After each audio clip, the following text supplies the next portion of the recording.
Bismillahirrahmanirrahim. Assalamualaikum warahmatullahi wabarakatuh. Halo Bapak dan Ibu Guru PAI yang saya hormati. Ketemu lagi di channel Sahabat Guru PAI. Mari kita bersama meningkatkan kualitas pembelajaran dan karir guru PAI. Baik Bapak Ibu Guru semuanya, di video kali ini kita akan melanjutkan pembahasan kisi-kisi pretest PPG PAI tahun 2022. Indikator nomor 71 disajikan salah satu hadis tentang menanggung beban atau biaya hidup anak yatim. Mahasiswa mampu menentukan kedudukan hukum dalam menanggung beban atau biaya hidup anak yatim. Nah, jadi di sini Bapak Ibu akan ada hadis tentang kedudukan hukum menanggung beban atau biaya hidup anak yatim ya. Nah, di sini Bapak Ibu harus tahu nih hadisnya. Oke, kita lihat nomor 71. Dalam hadis Sahal bin Sa'ad mengenai kedekatan Rasul dengan kafilul yatim adalah seperti jari telunjuk dan jari tengah yang terekat. Nah, di sini Bapak Ibu sudah tahu kan hadisnya? Nah, yang dimaksud kata kafilul yatim adalah sebagai berikut. Kecuali titik-titik. Apakah A. Orang mengurus keperluan anak yatim dan yang mendidiknya?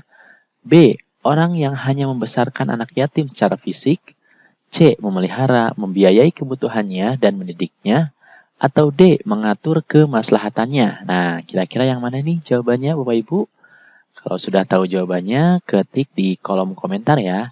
Jadi di sini Bapak Ibu juga harus tahu nih beberapa hadis yang menyebutkan tentang hukum dalam menanggung beban atau biaya hidup anak yatim. Oke, kita akan coba bahas ya. Nah, ini ada beberapa hadis sebenarnya tentang menanggung beban hidup anak yatim. Nah, di sini ada tentang larangan memakan harta anak yatim. Ya, ini hadis riwayat Bukhari. Ya, di sini larangan untuk memakan harta anak yatim. Tapi bukan hadis ini yang dimaksud ya. Kemudian di sini juga ada ayat ya, Al-An'am ayat 152. Ini yang ditegaskan oleh hadis yang tadi ya, yang menjauhi 7 dosa besar. Nah, ini di surat Al-An'am ayat 152 ini menyebutkan janganlah kamu dekati harta anak yatim kecuali dengan cara yang lebih bermanfaat hingga sampai ia dewasa. Nah, ini ayat Al-Qur'annya. Bisa jadi ini juga yang keluar ya tentang harta anak yatim. Nah, kemudian kalau yang di soal tadi, nah ini dari Sahal bin Sa'ad, Rasulullah SAW bersabda, saya dan orang yang menanggung hidup anak yatim akan berada di surga seperti ini.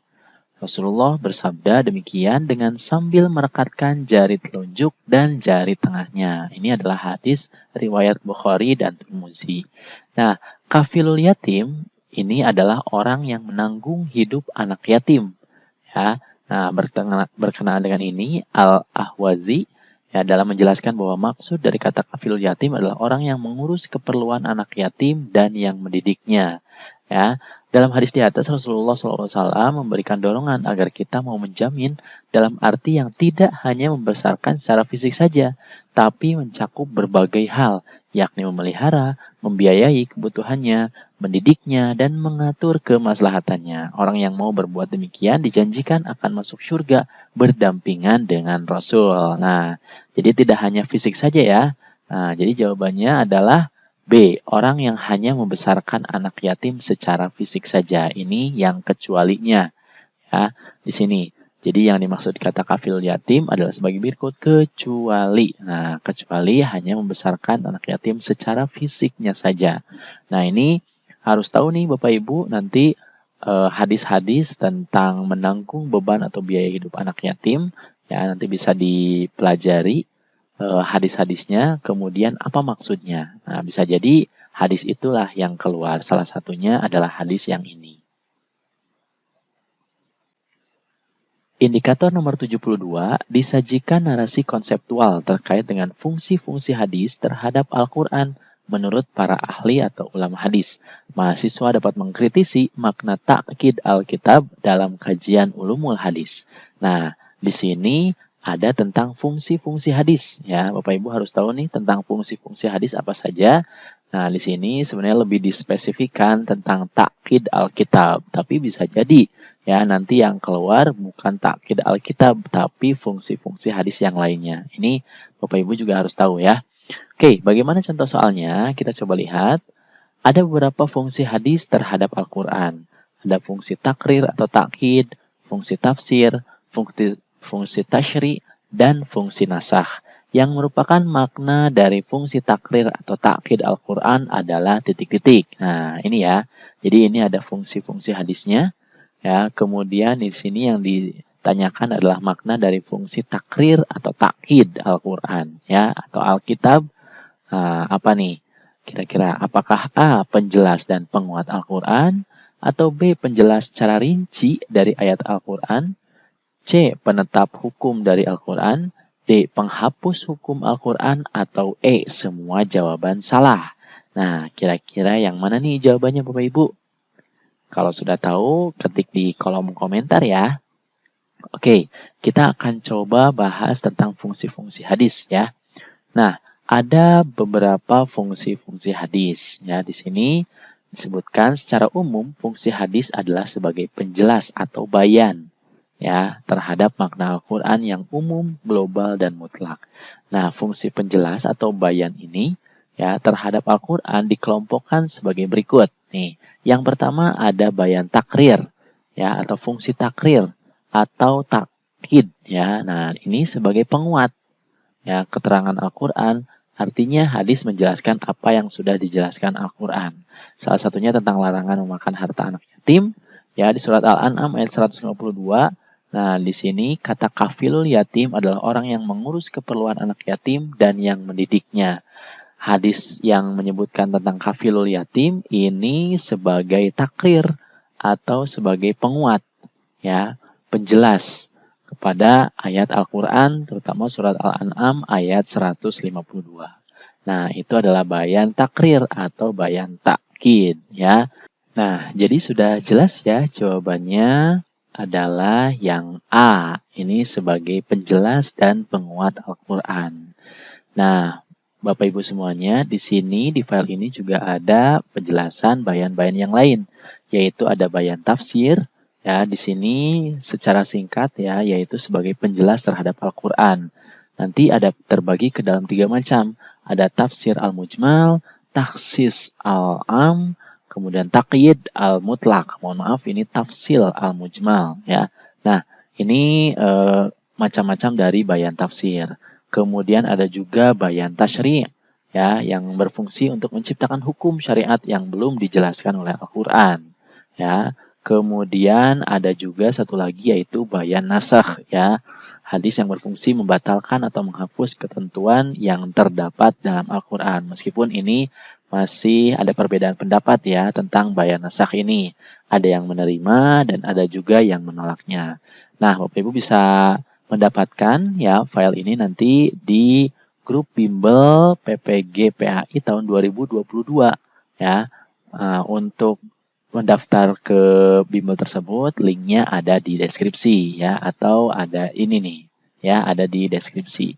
Oke, itu Bapak Ibu semuanya. Jadi Bapak Ibu harus tahu ini tentang fungsi-fungsi hadis terhadap Al-Quran. Indikator nomor 73 disajikan deskripsi kompetensi. Mahasiswa dapat menganalisis rumusan KIKD dalam kaitan dengan penyusunan IPK. Nah, di sini Bapak Ibu sudah mulai masuk ke pedagogik ya. Jadi Bapak Ibu juga harus tahu tentang konsep-konsep dalam pembelajaran. Nah, bagaimana contoh soalnya? Kita lihat contoh soalnya. Indikator pencapaian kompetensi secara otomatis berfungsi sebagai pengarah proses pembelajaran akan dilaksanakan. Dalam proses analisis indikator pencapaian kompetensi, ada beberapa hal yang harus diperhatikan, kecuali, nah ini yang harus diperhatikan dalam analisis indikator pencapaian kompetensi. Apakah A, indikator dirumuskan dari KD, B, menggunakan kata kerja operasional yang dapat diukur, C, indikator dirumuskan dalam kalimat yang simpel, jelas, dan mudah dipahami, D, tidak menggunakan kata yang bermakna ganda, atau E, boleh mengandung lebih dari satu tindakan dan materi. Nah, kira-kira Apa nih jawabannya Bapak Ibu untuk penyusunan IPK mana yang harus diperhatikan? Kecuali, ya, kecualinya yang mana? Oke, kalau sudah tahu jawabannya tulis di kolom komentar ya. Oke, kita akan coba bahas tentang penyusunan IPK ini. Nah, ini indikator pencapaian kompetensi, ya. Pengertiannya, kompetensi adalah kewenangan dan kecakapan, ya. Nah, sasaran yang ingin dicapai dari konsep kompetensi yaitu perilaku, keterampilan, dan pengetahuan. Jadi ada 3 ya. Jadi ada perilaku, yaitu sikapnya, kemudian keterampilan atau ranah psikomotor, dan pengetahuan ranah kognitifnya. Nah, apa yang harus diperhatikan dalam menyusun indikator di sini? Pertama, indikator dirumuskan dari KD atau kompetensi dasar. Ya, jadi indikator ini adalah turunan dari kompetensi dasar. Kemudian yang kedua, menggunakan kata kerja operasional yang dapat diukur. Nah, jadi yang namanya indikator itu harus dapat diukur. Ya, itulah kenapa indikator pencapaian kompetensi ini menggunakan kata kerja operasional karena harus dapat diukur. Ya. Kemudian yang ketiga, indikator dirumuskan dalam kalimat yang simple, jelas, dan mudah dipahami. Tidak boleh ada makna ganda lagi ya di sini. Nah, di sini yang nomor 4 tidak menggunakan kata yang bermakna ganda. Jadi tidak boleh ada kata-kata yang ambigu. Ya, ini harus simple, jelas, dan mudah dipahami. Nah, yang kelima, hanya mengandung satu tindakan dan satu materi. Nah, jadi IPK atau indikator pencapaian kompetensi itu harus mengandung satu tindakan dan satu materi saja, tidak boleh lebih. Ya. Nah, jadi di sini jawabannya sudah tahu kan? Jawabannya adalah yang E. Ini boleh mengandung lebih dari satu tindakan dan materi. Ini bukanlah hal-hal yang harus diperhatikan dalam penyusunan IPK. Ya. Nah, karena IPK itu harus mengandung satu tindakan dan satu materi saja, tidak boleh lebih. Ya, kemudian ada lagi satu lagi, memperhatikan karakteristik mata pelajaran, potensi dan kebutuhan siswa, sekolah, masyarakat, dan lingkungan. Nah, jadi itu ya, Bapak Ibu, untuk menyusun indikator harus memperhatikan hal tersebut. Nah, di sini yang kecuali ya, yaitu boleh mengandung lebih dari satu tindakan dan materi. Nah, kemudian di sini ada juga ya tentang perumusan atau langkah-langkah perumusan IPK-nya. Ya, pertama ini tentukan kedudukan KD-nya dari KI 3 atau KI 4 ya, kemudian berdasarkan gradasinya. Kemudian tentukan dimensi pengetahuannya, apakah faktual, konseptual, prosedural, atau metakognitif ya. Ini adalah dimensi pengetahuan yang harus diperhatikan juga untuk merumuskan IPK. Kemudian tentukan bentuk keterampilannya, apakah keterampilan abstrak atau keterampilan konkret. Nah, ini juga sama. Kalau dimensi pengetahuan harus diperhatikan ini, 4 hal ini. Kalau yang keterampilan, apakah keterampilan abstrak atau keterampilan konkret. Nah, ini juga akan mempengaruhi perumusan IPK. Nah, kemudian untuk keterampilan konkret bisa menggunakan KKO sampai tingkat membiasakan atau manipulasi, atau minimal sampai tingkat mahir atau presisi. Jadi ada ranah keterampilan ya. Kalau di kognitif juga ada ranah kognitif, di keterampilan juga ada ranah keterampilan. Nah, kalau di keterampilan konkret ini sesuai dengan taksonomi psikomotor Simpson atau DEF ya. Kalau yang dimensi pengetahuan itu biasanya atau yang kognitif ya, itu menggunakan taksonomi Bloom atau Anderson ya. Terus ada juga ini rumusan IPK pada setiap KD dari KI 3 dan KD dari KI 4 minimal memiliki 2 indikator. Jadi jangan hanya satu indikator ya, minimal ada 2 indikator. Kalau ada di level tinggi, level 2 misalkan, atau kognitifnya level C2 atau C3, maka harus ada tanjakannya dulu. Maksudnya harus ada C1-nya dulu, baru ada C2-nya. Atau kalau di C3, boleh C1, C2, baru C3. Itu untuk mendapatkan IPK yang sesuai dengan level kognitifnya. Jadi itu ya Bapak Ibu, harus tahu tentang bagaimana cara perumusan atau penyusunan IPK. Indikator nomor 74 disajikan contoh IPK. Mahasiswa dapat menentukan kriteria IPK yang bermuatan tuntutan pembelajaran abad 21 serta penguatan pendidikan karakter. Nah, Bapak Ibu harus tahu ya, ini tentang tuntutan pembelajaran abad 21 itu apa saja, ya. Kemudian penguatan pendidikan karakter, ya, bisa jadi yang keluar antara pembelajaran abad 21 atau penguatan pendidikan karakter. Nah, kita coba lihat contoh soalnya. Perhatikan indikator berikut ini. Menunjukkan hikmah beriman kepada kodo dan kodar. Nah, indikator pencapaian kompetensi di atas memuat penguatan pendidikan karakter dalam hal titik-titik. A. Religius, B. Nasionalis, C. Integritas, D. Mandiri, E. Gotong royong. Nah, berarti ini tentang PPK ya, penguatan pendidikan karakter.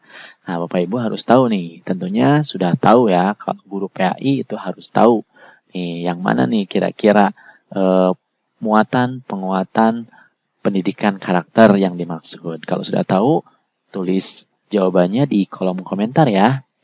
Oke, kita akan coba lihat pembahasannya.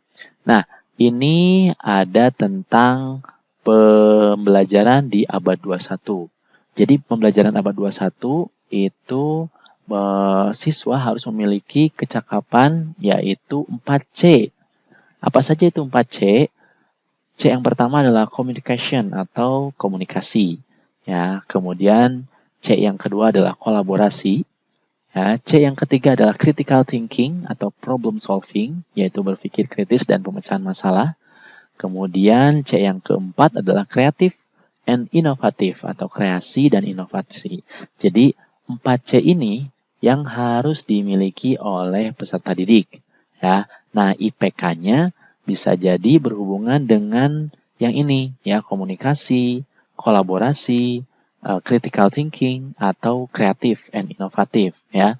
Nah, jadi Bapak Ibu harus tahu nih, kira-kira IPK itu memuat hal yang mana jika nanti pertanyaannya tentang kecakapan abad 21.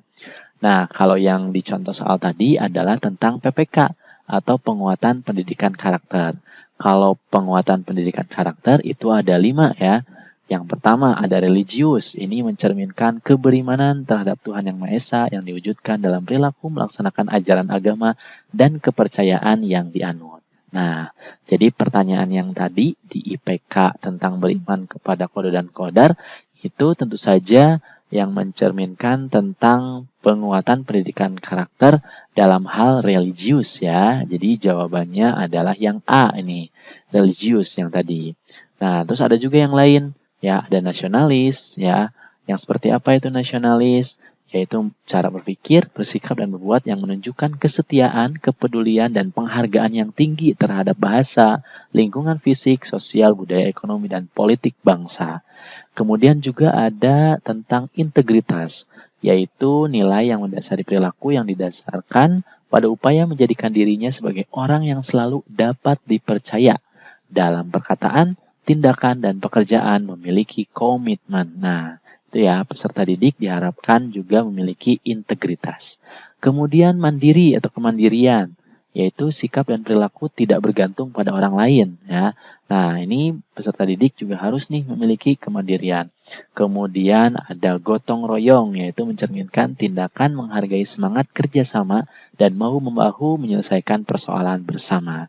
Nah, 5 hal ini yang harus dimiliki oleh peserta didik, ya. Ini yang dikuatkan dalam PPK ini, penguatan pendidikan karakter, ya.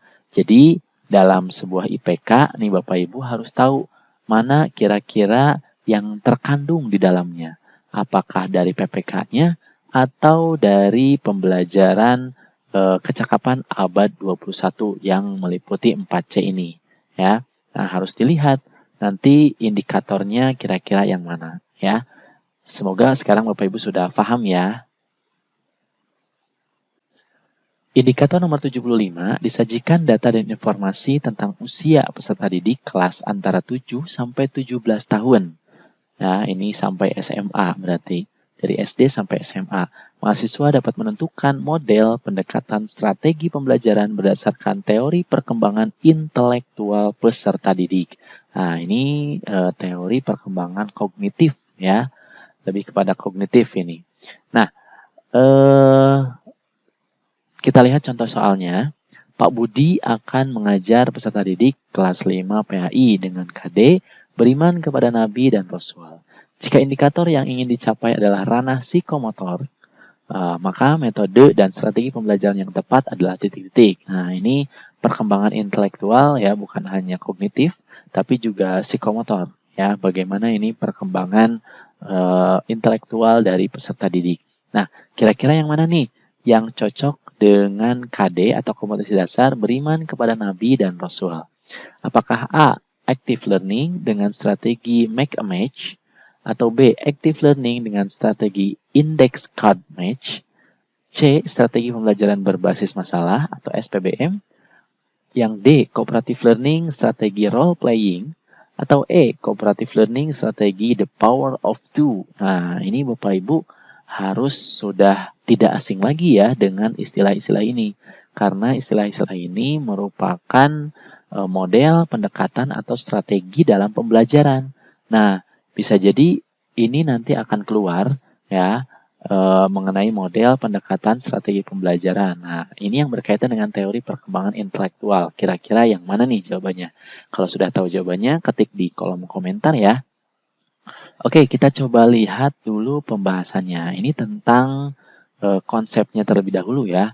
Jadi ini tentang tahap-tahap perkembangan kognitif atau yang intelektualnya ini ya. Di tahap sensori motor ya, usia 0 sampai 2 tahun itu seperti apa? Silakan ini boleh di screenshot atau materinya nanti akan dibagikan di grup Bimbel Pretest PPG PAI tahun 2022. Jika yang ingin mendaftar, linknya ada di deskripsi.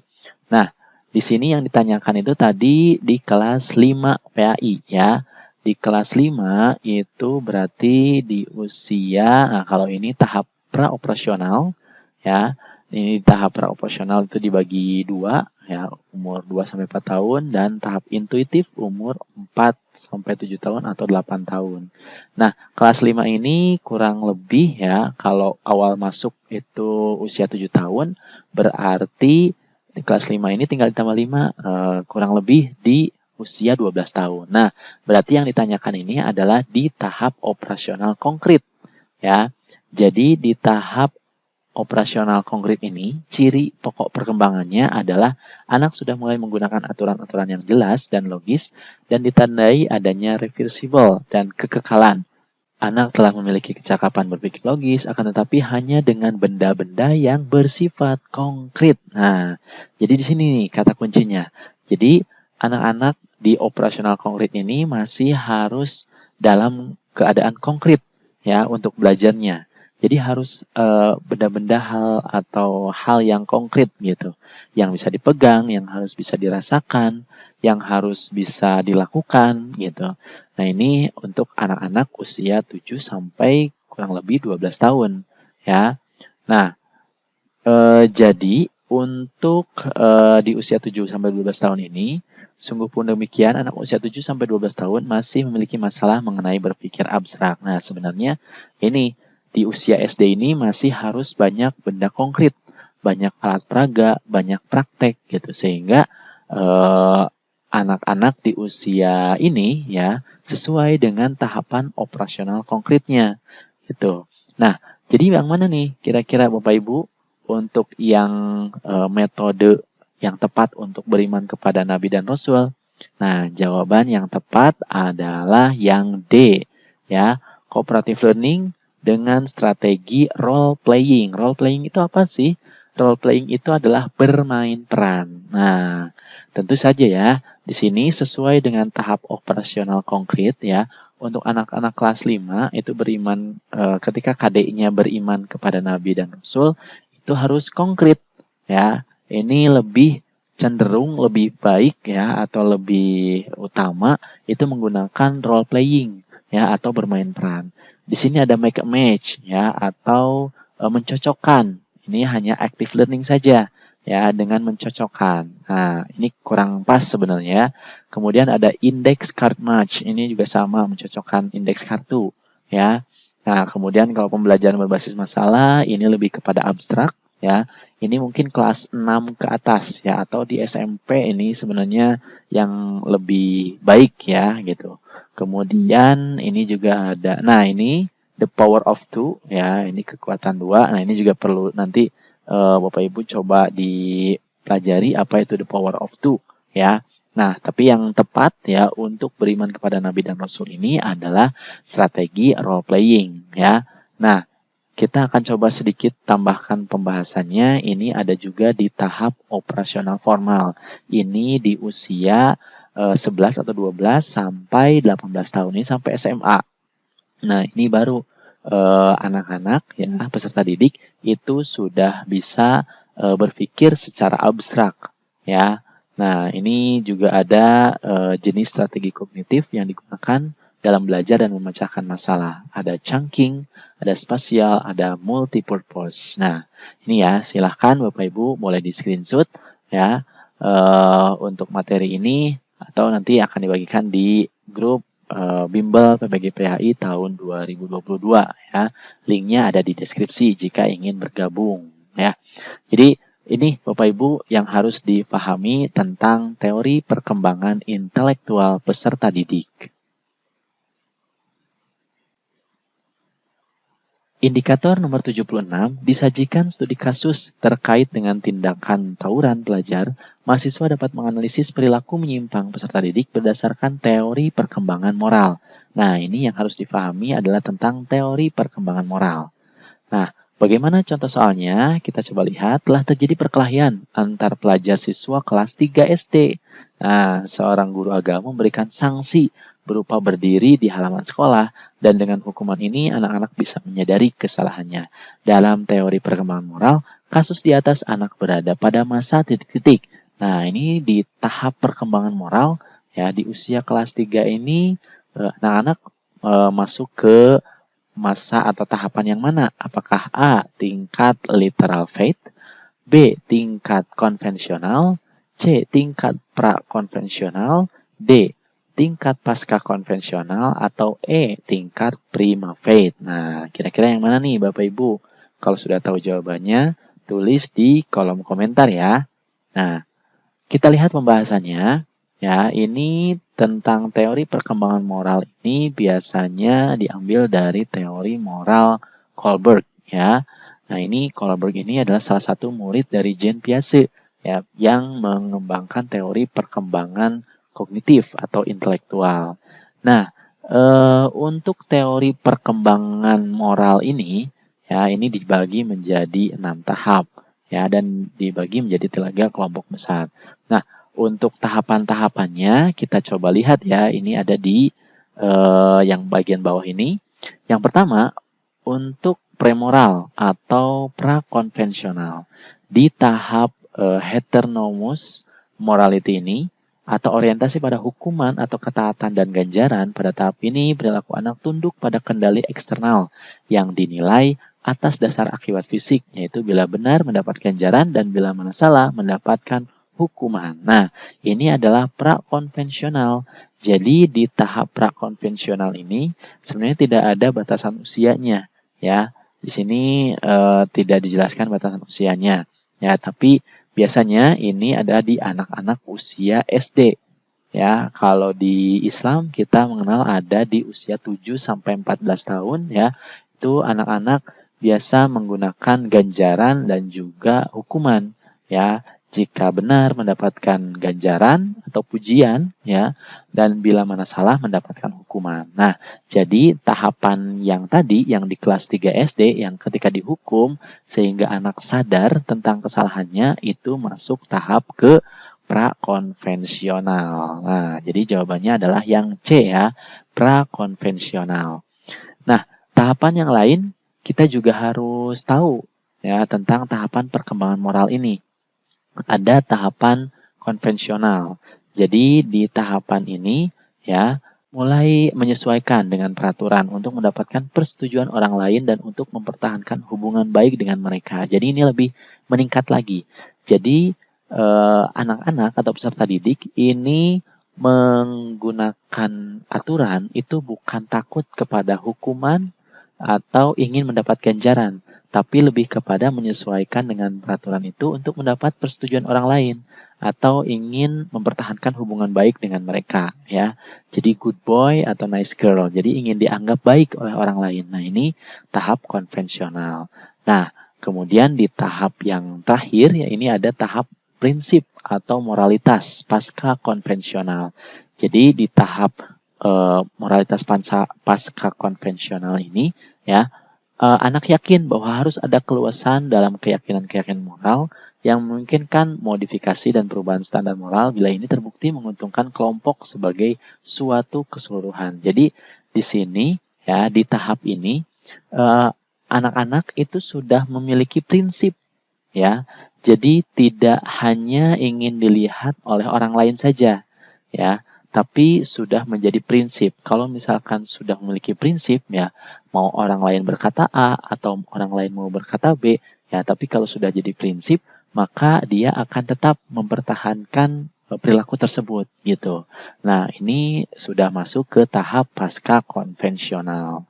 Nah, ini untuk skemanya ya, di sini ada tahap prakonvensional, kemudian ada tahap konvensional, dan juga ada tahap pasca konvensional. Nah, di sini Bapak Ibu harus tahu ya, harus paham ini tentang teori perkembangan moral. Di sini ada juga materi-materi yang lainnya ya, bisa di screenshot ini ya. Ini tentang tahapan perkembangan emosi juga, di sini juga ada ya, tentang moral, ada hubungannya sedikit ya. Nah, ini dari Golemoen. Kemudian ini strategi gurunya, bagaimana ini untuk menangani perkembangan emosi ya. Nah, ini strategi yang dilakukan di sekolah juga seperti apa. Tapi yang lebih lengkap ya, di sini Bapak Ibu harus tahu nih, di tahap mana anak-anak kita ya. Untuk anak usia SD mungkin masih di prakonvensional. Kalau yang di SMP mungkin sudah masuk di konvensional. Nah, prinsip ini sudah masuk ke SMA atau lebih ya, orang-orang dewasa biasanya sudah memiliki prinsip moralitas. Nah, ini pasca konvensional. Nah, ini Bapak Ibu tentang tahapan perkembangan moral. Indikator nomor 77 disajikan studi kasus atau data atau informasi terkait dengan kehidupan peserta didik lingkungan dan sekolah atau masyarakat.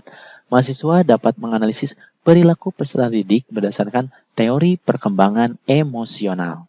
Nah, ini tentang teori perkembangan emosional. Bapak Ibu juga harus tahu ya tentang tahapan perkembangan emosional. Nah, bagaimana contoh soalnya? Kita lihat. Siswa kelas 6 mulai berani untuk berpikir kritis terhadap setiap ajaran yang diajarkan oleh guru agamanya. Pada masa ini, siswa sudah mampu menemukan kebenaran dari berbagai macam cara. Hal ini, menurut James Fowler, anak berada pada tahapan titik-titik. Apakah A. Tahap prima faith, B. Tahap intuitive projective, C. Tahapan mythic literal faith, atau D. Tahap synthetic conventional faith, atau E. Tahap individuatif reflective faith. Nah, kira-kira yang mana nih? Bapak Ibu harus sudah mulai mengenal nih istilah-istilah ini ya. Jadi jangan asing lagi nih di telinga Bapak Ibu. Ini tentang pedagogi, kita juga harus tahu tentang tahapan perkembangan emosional peserta didik. Kalau sudah tahu jawabannya, ketik di kolom komentar ya. Oke, kita coba lihat pembahasannya. Nah, di teori perkembangan psikososial atau emosional ini biasanya diambil dari Erikson ya. Ini ada beberapa tahapan. Yang pertama ada tahap prima faith. Ini terjadi di usia 0 sampai 2 tahun, ditandai dengan rasa percaya dan setia anak pada pengasuhnya. Jadi ini orang yang mengasuhnya ini ada kepercayaan ya. Ini kepercayaan yang utama nih di usia 0 sampai 22 tahun. Ya, jika sudah diasuh, ini akan tumbuh kepercayaan kepada yang mengasuhnya, baik itu pengasuh atau orang tuanya, ya, yang setiasa mengasuh. Nah, kemudian selanjutnya di usia 2 sampai 7 tahun itu ada tahap intuitif projektif, ya. Nah, di tahap ini ya anak-anak kepercayaannya bersifat peniruan. Jadi kalau ada orang tua misalkan ya mengajarkan tentang agama, itu akan dilihat ya, akan meniru. Ya misalkan orang tuanya sering pergi ke masjid, nah anak-anak juga akan meniru, dia akan pergi ke masjid juga ya, senang pergi ke masjid. Nah, ini di usia 2 sampai 7 tahun.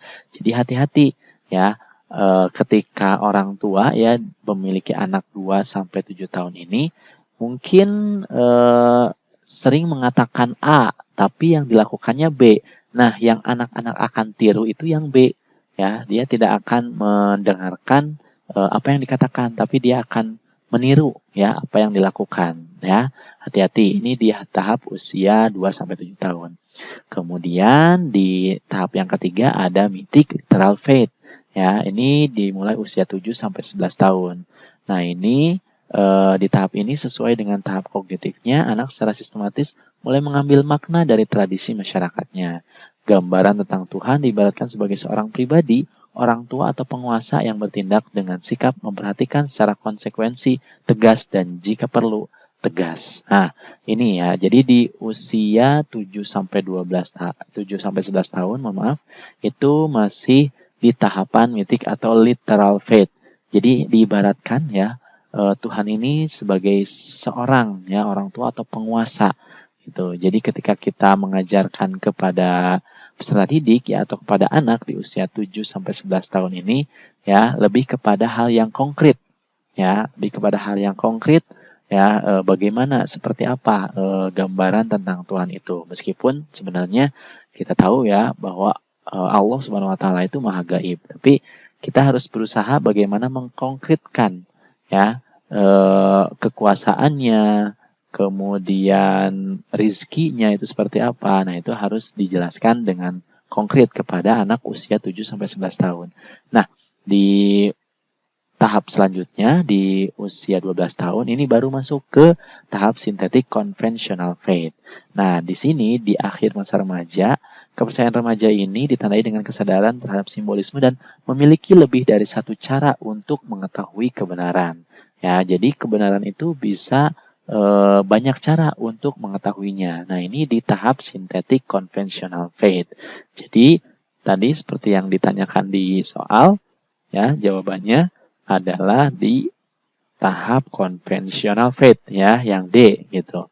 Jadi, di usia kelas 6 tadi, ya, di usia 12, kurang lebih 12 tahun itu sudah memiliki lebih dari satu cara untuk mengetahui kebenaran. Jadi, kita harus menyampaikan cara-cara ya berbagai macam cara untuk mengetahui kebenaran. Ya, misalkan di matematika ketika akan mengetahui hasilnya, kita bisa sampaikan berbagai macam cara ya di usia 12 tahun ini atau di akhir masa remaja ini.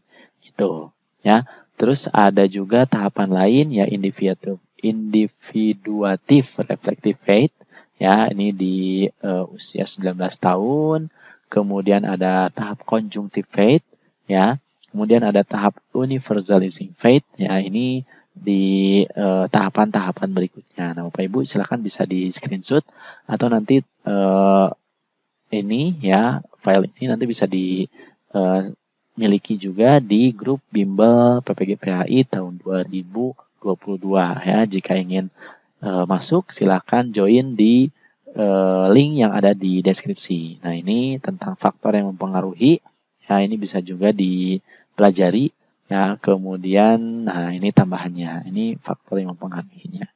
Oke, itu ya Bapak Ibu tentang tahapan perkembangan emosional, terutama dalam hal keberagamaan. Ya. Indikator nomor 78 diberikan deskripsi tentang gaya belajar siswa tanpa menyebut nama gaya belajarnya dalam pembelajaran. Nah, mahasiswa dapat menentukan jenis teori belajar behavioristik dalam pembelajaran. Nah, ini kita sudah masuk ke teori belajar ya. Teori belajar yang diminta di kisi-kisi nomor 78 ini adalah tentang teori belajar behavioristik. Nah, Bapak Ibu harus sudah tahu ya apa itu teori belajar behavioristik. Oke, kita lihat contoh soalnya. Gaya belajar yang menunjukkan apabila dalam pelaksanaan pembelajaran siswa terdapat kegagalan dan ketidakmampuan dikategorikan sebagai kesalahan yang perlu dihukum. Nah, sedangkan keberhasilan sebagai sesuatu yang pantas untuk diberi hadiah adalah titik-titik. Nah, ini kira-kira yang mana Bapak Ibu untuk jawabannya? Apakah A, teori kognitif, teori behavioristik, C, teori konstruktivisme, atau D, teori humanistik, atau E, teori universal? Nah, di sini karena sudah ada di kisi-kisinya, tentunya Bapak Ibu sudah tahu jawabannya ya. Oke, tapi kita harus coba bahas dulu ya tentang teori ini. Oke, kita lihat. Ini tentang gaya belajar siswa terlebih dahulu. Ya, tentang gaya belajar siswa ini ada beberapa. Ya, setiap siswa menggunakan kekuatan yang berbeda dalam menyerap materi pelajaran tergantung sensitivitas pada panca inderanya. Nah, ini tentang gaya belajar siswa sebenarnya ada tipe visual, yaitu dengan penglihatan. Ya, ini memiliki indera penglihatan yang tajam. Nah, di sini ya untuk yang tipe visual ini lebih kepada kata-kata, peta, bagan, simbol-simbol dan lainnya yang berbentuk ya, yang berkaitan dengan bentuk. Nah, ini untuk tipe visual. Ada tipe auditori. Ini lebih kepada indera pendengaran ya. Jadi yang lebih terfokus itu di daerah pendengarannya, di area pendengarannya. Nah, hal ini berkaitan dengan proses menghafal, membaca, dan memahami soal cerita. Ini tentang tipe auditori. Ada juga tipe kinestetik, ya. Jadi yang efektif belajarnya itu melibatkan gaya gerak, ya. Jadi siswa harus bergerak, menyentuh, ya. Ini ada indera peraba yang digunakan, gitu. Nah, ini ada menari, memainkan musik, ya, percobaan, lab, dan lain sebagainya. Ini tipe kinestetik. Ya, jadi Bapak Ibu juga harus tahu tentang tipe atau gaya-gaya belajar ini. Nah, kemudian ada juga ya tambahan. Biasanya ini hanya 3 ya, visual, auditori, dan kinestetik. Tapi di sini ada juga tambahannya, ada pelajar tipe global. Ya, ini memahami sesuatu secara menyeluruh. Ya, terlebih dahulu ya, kemudian memaknai hal-hal yang tersirat dengan bahasanya sendiri secara jelas. Terus ada juga tipe analitik. Nah, kalau tipe analitik ini berkecenderungan dalam memandang sesuatu yang ditelaah terlebih dahulu perbagian secara terperinci, baru masuk ke tahapan yang global. Nah, itu ya tentang gaya-gaya belajar. Nah, di soal ini tentang gaya belajar yang dimaksud di sini itu bukan gaya belajar yang di sini ya, yang tentang visual, auditori atau kinestetik, tapi ini masuk ke dalam teori belajarnya ya. Tapi ini tidak apa, ini juga gaya belajar peserta didik terutama dalam perilaku ya. Nah, bagaimana ini tentang teori behavioristik? Nah, kita harus tahu nih tentang teori behavioristik. Apa itu teori belajar behavioristik itu?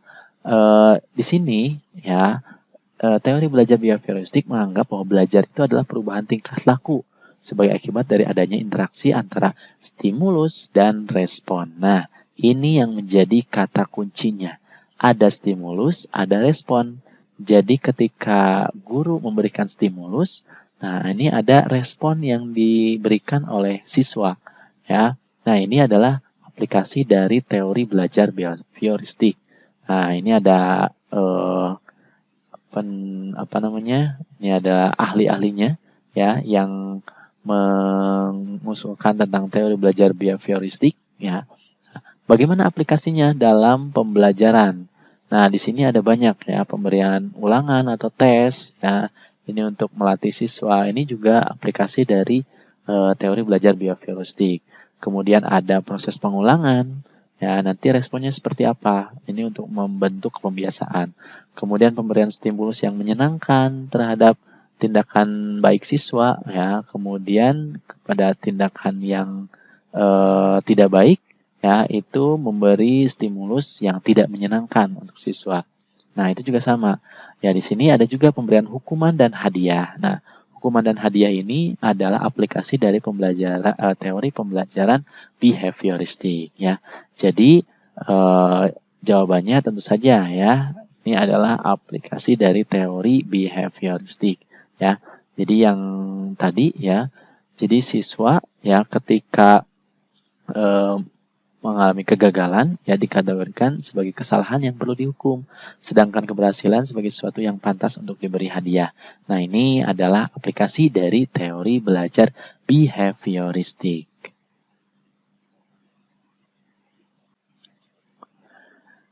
Indikator nomor 79 diberikan deskripsi tentang gaya belajar siswa tanpa menyebut nama gaya belajar. Dalam pembelajaran, mahasiswa dapat menentukan jenis teori belajar kognitif dalam pembelajaran. Nah, sini Bapak Ibu juga harus tahu tentang teori belajar kognitif itu seperti apa. Ya, nah kita lihat contoh soalnya. Belajar merupakan suatu proses internal yang mencakup ingatan, retensi, pengolahan informasi, emosi, dan aspek-aspek kejiwaan lainnya yang melibatkan proses berpikir yang sangat kompleks. Proses belajar terjadi antara lain mencakup pengaturan stimulus yang diterima dan menyesuaikannya dengan struktur kognitif yang sudah dimiliki dan terbentuk di dalam pikiran seseorang berdasarkan pemahaman dan pengalaman-pengalaman sebelumnya.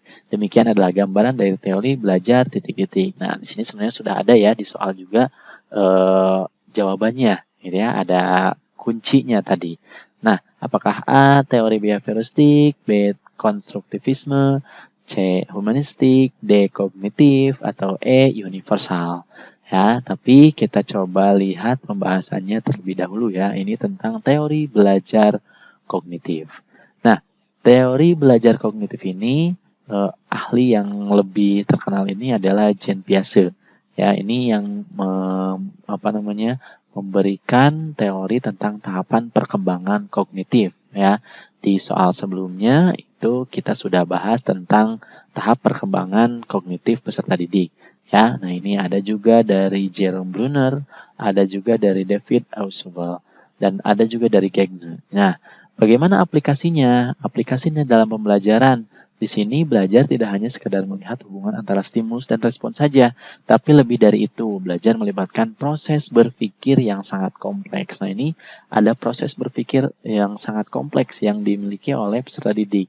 Jadi ketika guru ya atau kita sebagai pengajar itu memberikan stimulus kepada siswa, siswa sebelum merespon itu akan melibatkan proses berpikirnya terlebih dahulu. Nah, inilah yang dimaksud dari teori belajar kognitif ya. Kemudian di sini ya siswa bukan sebagai orang dewasa yang mudah dalam proses berpikirnya, tapi mereka mengalami perkembangan kognitif melalui tahapan-tahapan tertentu. Nah, ini ada tahapan perkembangan kognitif ya yang sudah dijelaskan di soal-soal sebelumnya. Nah, kemudian di sini aplikasinya juga siswa harus diberikan kesempatan untuk belajar sesuai dengan kemampuannya. Karena ada perbedaan tahapan, jadi siswa juga harus diberikan kesempatan sesuai dengan tahapan kemampuannya. Nah, kemudian di sini ada lagi anak usia prasekolah dan awal sekolah dasar akan dapat belajar dengan baik, terutama jika menggunakan benda-benda konkret. Nah, ini sesuai dengan tahapan perkembangan kognitif siswa. Nah, aplikasi-aplikasi yang ini Bapak Ibu bisa pelajari juga ya, tapi yang jelas untuk teori belajar kognitif ini, siswa ada proses pemikiran terlebih dahulu. Ya, jadi sebelum merespon itu ada proses berpikir terlebih dahulu. Nah, kita ketika memberikan pembelajaran kepada peserta didik ya, itu harus sesuai dengan tahapan perkembangannya. Jadi akan lebih masuk ke peserta didik untuk kognitifnya atau pengetahuannya. Jadi di usia SD misalkan harus ada benda konkret ya, sehingga siswa itu bisa mengenal terlebih dahulu tentang pengetahuannya dengan benda konkret tersebut gitu. Nah, ini tentu saja ya untuk jawabannya adalah teori kognitif ya. Nah, ini ya Bapak Ibu, jadi teori belajar kognitif ini harus difahami ya, terutama tadi tentang tahapan-tahapan pembelajaran kognitif. Indikator nomor 80 diberikan deskripsi tentang gaya belajar siswa tanpa menyebut nama gaya belajar dalam pembelajaran. Nah, mahasiswa dapat menentukan jenis teori belajar konstruktivistik dalam pembelajaran. Nah, ini ya, sebelumnya ada tentang teori belajar behavioristik, ya, ada tentang kognitivistik, ya, di sini juga ada harus tahu Bapak Ibu tentang teori belajar konstruktivistik. Nah, bagaimana contoh soalnya? Di sini cukup panjang ya, tapi untuk teori belajar yang dimaksud adalah titik-titik, ini berarti kita harus tahu tentang narasinya terlebih dahulu. Ini harus membaca narasinya terlebih dahulu ya. Jadi di pretest nanti tidak ada kisi-kisi ya. Kalau sudah ada kisi-kisi, kita sudah tahu mungkin jawabannya langsung ya. Tapi kalau tidak ada kisi-kisi ya di pretest nanti, ini kita harus baca dulu tentang narasinya. Oke, kita coba baca dulu. Peran utama dalam kegiatan belajar ada aktivitas siswa dalam mengkonstruksi pengetahuan sendiri. Nah, siswa memiliki gaya belajar sendiri, ada yang senang dengan membuat gambar, ada yang senang menyanyi, dan ada yang senang dengan gerakan. Paradigma konstruktivistik memandang siswa sebagai pribadi yang sudah memiliki kemampuan awal sebelum mempelajari sesuatu. Kemampuan awal tersebut akan menjadi dasar dalam mengkonstruksi pengetahuan yang baru. Oleh sebab itu, meskipun kemampuan awal tersebut masih sangat sederhana atau tidak sesuai dengan pendapat guru, sebaiknya diterima dan dijadikan dasar pembelajaran dan bimbingan. Nah, teori belajar ini adalah apa? Apakah behavioristik, kognitif, konstruktivisme, humanistik, atau universal? Konstruktivisme ini maksudnya adalah konstruktivistik ya. Nah, Bapak Ibu tentu sudah tahu jawabannya ya. Oke, kita akan coba bahas tentang teori belajarnya. Nah, ini tentang teori belajar konstruktivisme ya. Ini melahirkan teori belajar atau konsep belajar konstruktivistik ya.